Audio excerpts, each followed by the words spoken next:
Hi everyone, Tom Horn here, Youth Education Manager at the Humane Society of the Pikes Peak region, here with another story time for you all. Today we're going to be reading Glamourpuss by Sarah Weeks and pictures by David Small. So we're going to change it up a little bit and have a story about a cat this time. This is a good one. Glamourpuss by Sarah Weeks. Once upon a pillow sat a glamorous cat named Glamourpuss. They're all distinguished there. Glamourpuss lived with Mr. and Mrs. Highhorsen in a great mansion on top of a hill where they were waited on by hand and foot by a pair of devoted servants, Gasdorf and Rosalie. Look at them just eating chocolates, watching their TV there. The Highhorsens were gazillionaires. That's a lot of money. Having no children, they focused all their attention on Glamourpuss, showering her with expensive gifts and unbridled affection. She had her own room, which is nicer than my room there, and her own place at the dinner table. She even had a necklace made out of real diamonds. Unlike other cats, Glamourpuss wasn't expected to chase mice or get rid of closets of moths. Her one and only job was to be glamorous, and she was very good at it.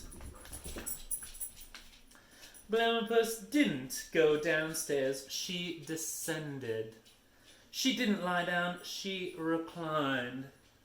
She didn't stretch, she extended. And because she understood that less is sometimes more, instead of saying meow like an ordinary cat, she shortened it to just me. Glamourpuss enjoyed living in the lap of luxury. She had everything a cat could possibly want. The Highhorsens had to only ring a little silver bell, and Gaston and Rosalie came running with sardines and cat crackers, all sorts of snacks for Glamourpuss. And after a delicious snack, Glamourpuss would practice being glamorous. Mirror, mirror on the wall, who is the most glamorous of all, she wondered. But of course the answer was obvious. Me.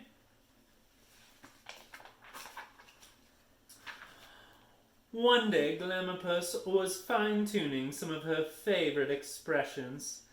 Terribly bored. Oh. Slightly amused.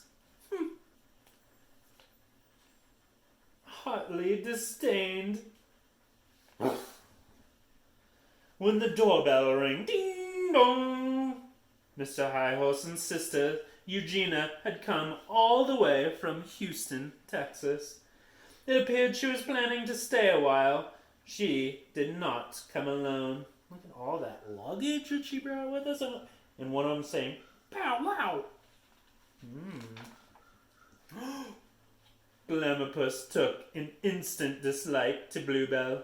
Her tacky wardrobe and wagging tail were reason enough to shun her.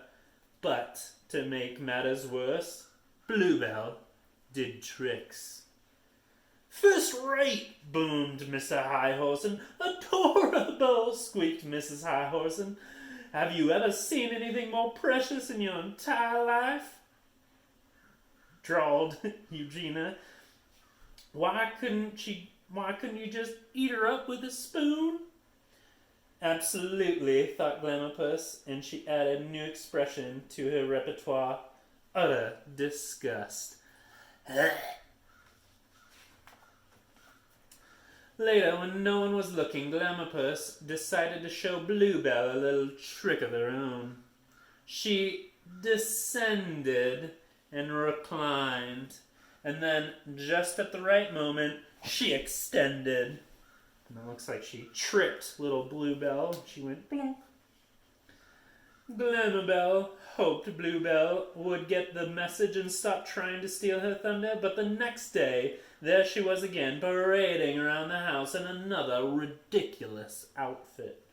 Look at that, she's doing a little rock dance. Everybody's applauding. Woo woo, Bluebell.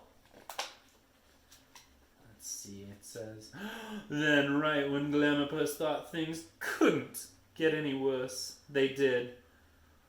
Have y'all ever seen anything more glamorous in your life? Gushed Eugenia. Glamourpuss couldn't believe her ears. How could anyone think Bluebell was more glamorous than she was? It was preposterous, outrageous, absurd. Yet deep down inside, Glamourpuss was beginning to worry. It might actually be true.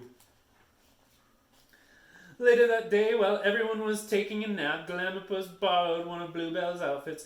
Mirror, mirror on the wall, who's the most glamorous of all, she wondered. This time the answer was less obvious. Me? At dinner, Glamourpuss only picked at her food. Afterwards, when everyone was retired to the conservatory to watch Bluebell perform a new trick, Glamourpuss slunk upstairs to lick her wounds. Look at that. Bluebell doing a marching band. Little trick there. Let's see. The next day, Glamourpuss overslept. By the time she awoke, everybody had gone out. Nobody cares about me anymore, she thought sadly. Her pity party was interrupted by a single noise coming from the guest room. When Glamourpuss went to investigate, she couldn't believe what she saw. Look at that. Looks like Bluebell is just tearing up all of her costumes, all of her things. Bad dog! Scolded Eugene when she discovered what Bluebell had done. At first, Glamourpuss was elated. Bluebell would have been a hard time stealing her thunder now that she had chewed up all of her fancy clothes. But later, when she caught Bluebell doing a little practicing of her own, Glamourpuss realized she had made a terrible mistake. Bluebell had chewed up her clothes because she despised them. Who could blame her? The poor thing had been trapped in a nightmare of hoop skirts and fruit-covered turbans when all she really wanted was to be glamorous. Like me. Over the next few days, Glamourpuss worked tirelessly with Bluebell, teaching her everything she knew about being glamorous. Bluebell was a quick study. She mastered descending and reclining and extending in no time flat. True, she sometimes needed to be reminded tail wagging was undignified. But it was Bluebell herself who came up with an idea, shortening bow wow to the much more glamorous wow. Mr. and Mrs. Highhorse were very proud of the way Glamourpuss had taken Bluebell under her wing. Eugenia wasn't happy about it at first, but eventually she learned to accept Bluebell's true nature. As for Glamourpuss, she learned an important lesson too. When it comes to being glamorous, less is sometimes more. But when it comes to having friends, you can never have too many. Look at that. Bluebell and Glamourpuss are best friends now. Still wagging his tail though.